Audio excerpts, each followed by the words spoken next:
Hi, this is Moody the Creator. This is Getting to Know the Artist, the Black Art Guide.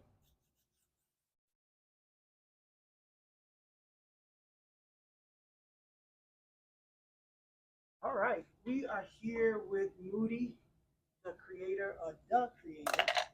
and he is currently working on a piece of work right now.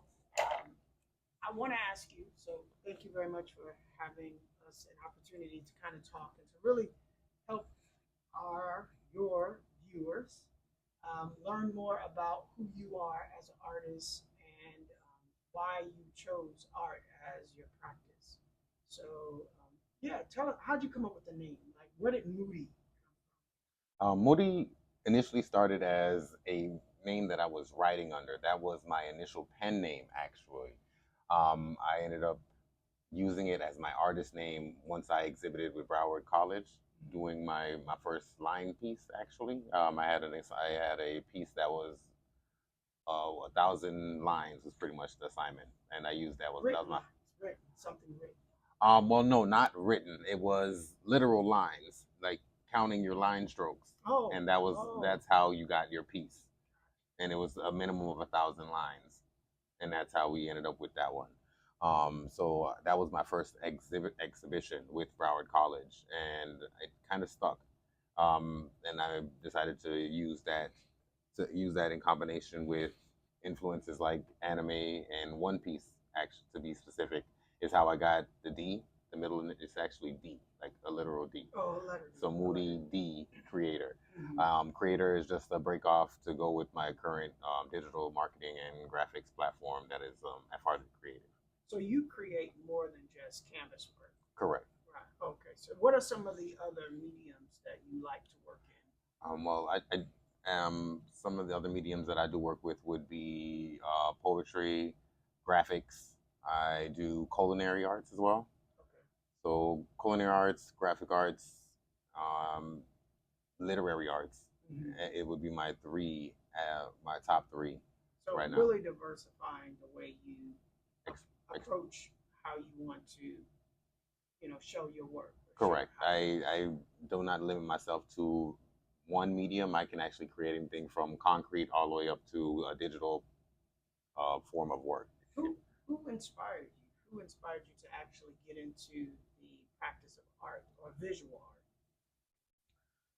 art? Um, I can't say that there's one particular artist or one particular stream that actually got me into art. Um, as of like within the last year, I've been in rooms where I've been able to see that there's more potential to art than I initially was exposed to. Um, so that's been driving me within the last 365. If we're talking about actual influences as far as artists, I can say uh, Dali, Basquiat, Warhol, um, Purvis Young is one as of late. Yeah, my Um, favorite. That was a note. My favorite.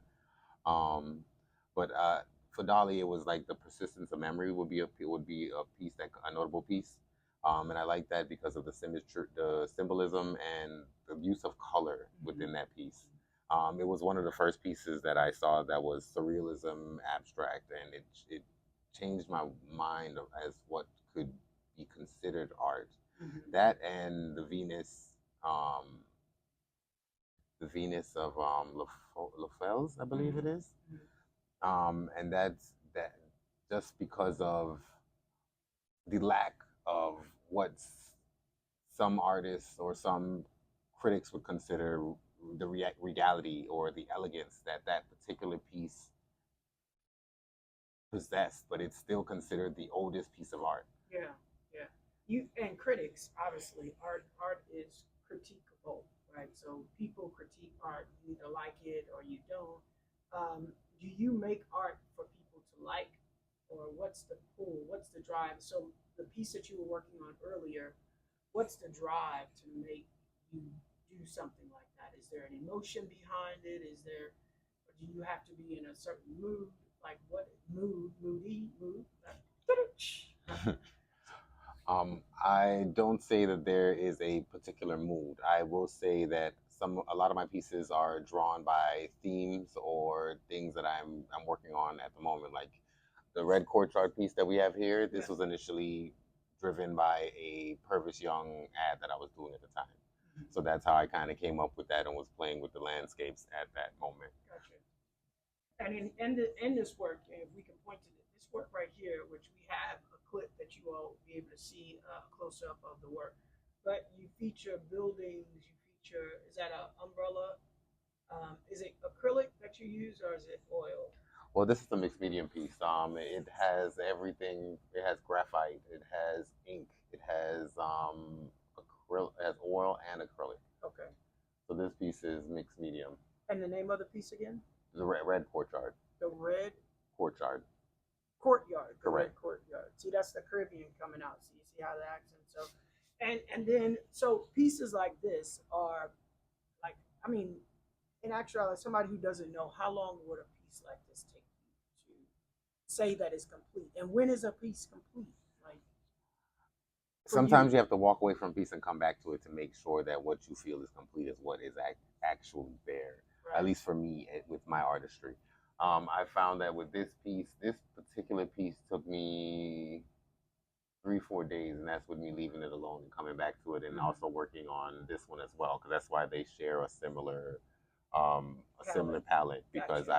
I wanted to make a series, and I was playing with with landscapes, but this is more of a cityscape, and it's more of a landscape. This is more of like a field of grass, and this is more of like a actual like an apartment complex in New York or something. Gotcha.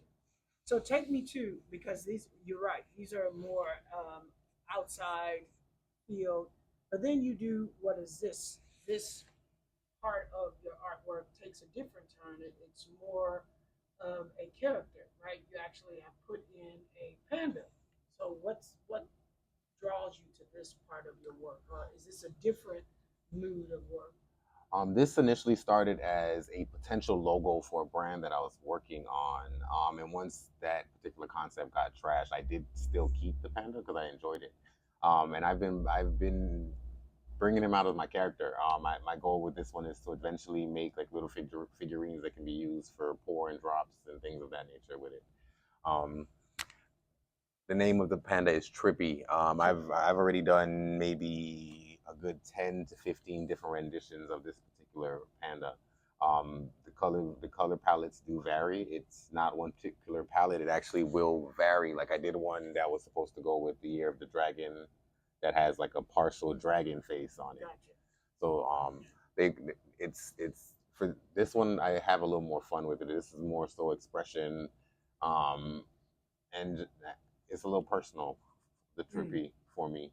But I put it out so that people can enjoy it as well, because I do know people that enjoy the colors and things that I'm able to put and do with this one. And I see you add more color. There's a lot more color, more vibrant spaces.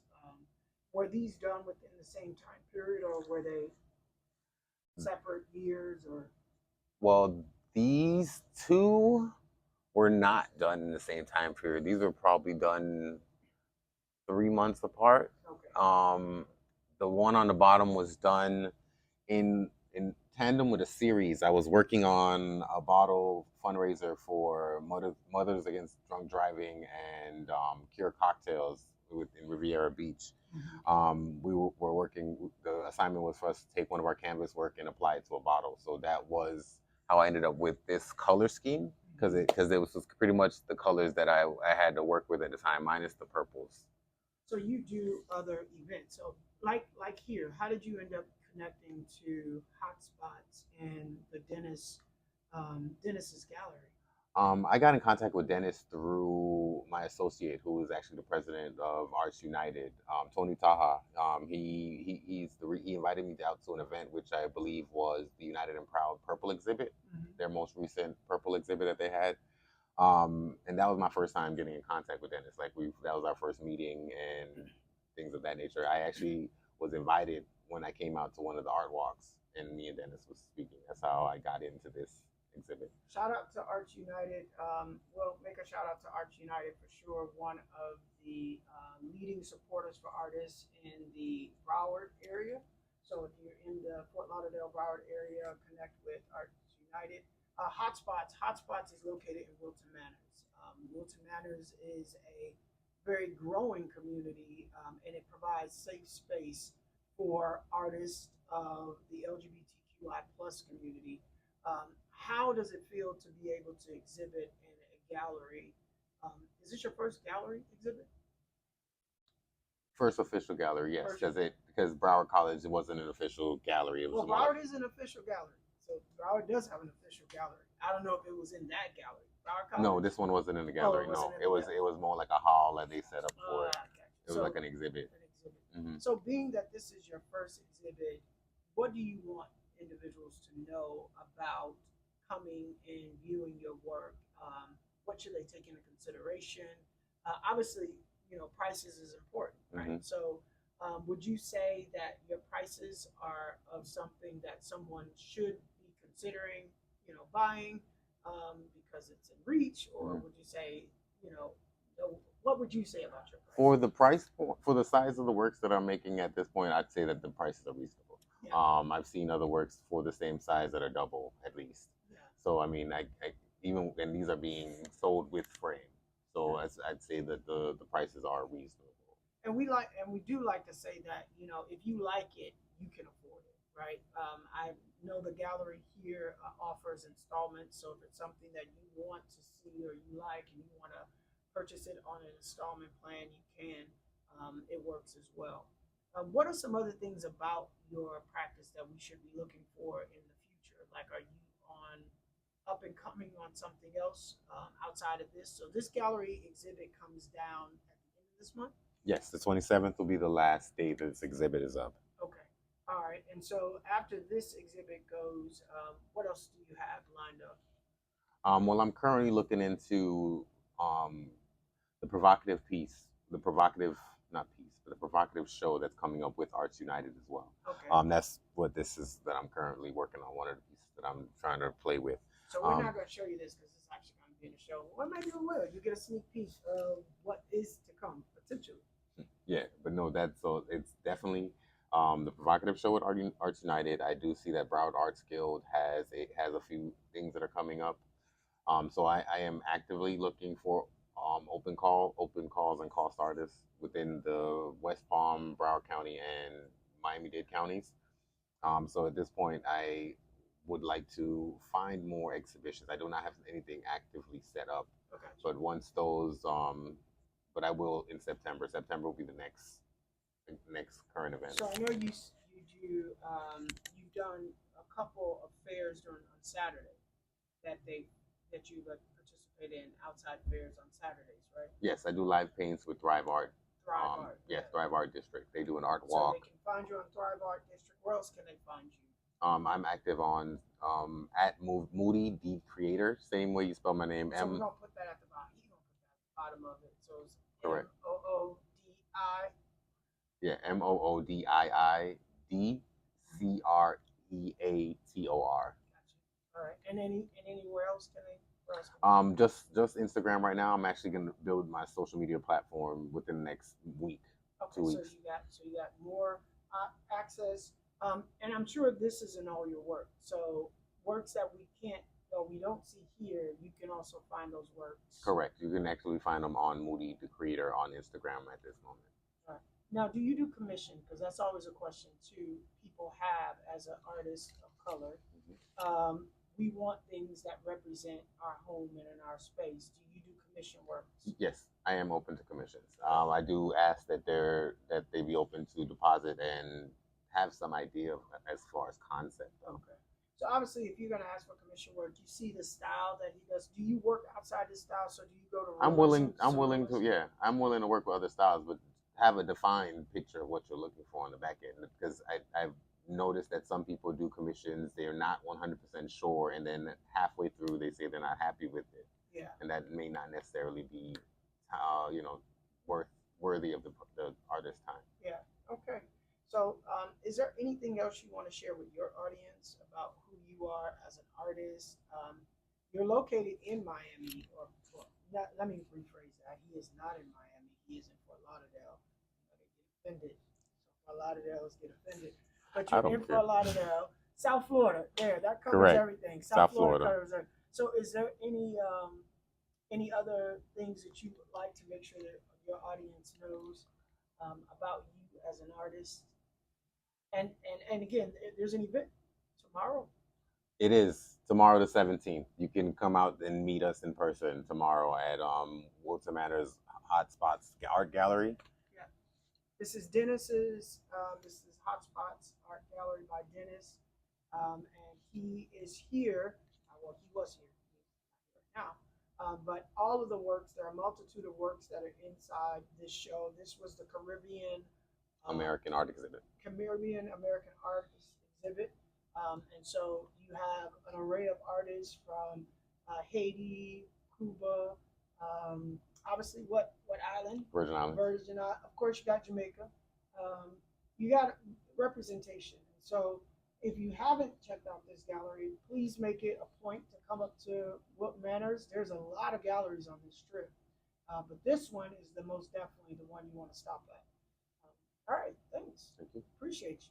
We'll let you get back to work because you work.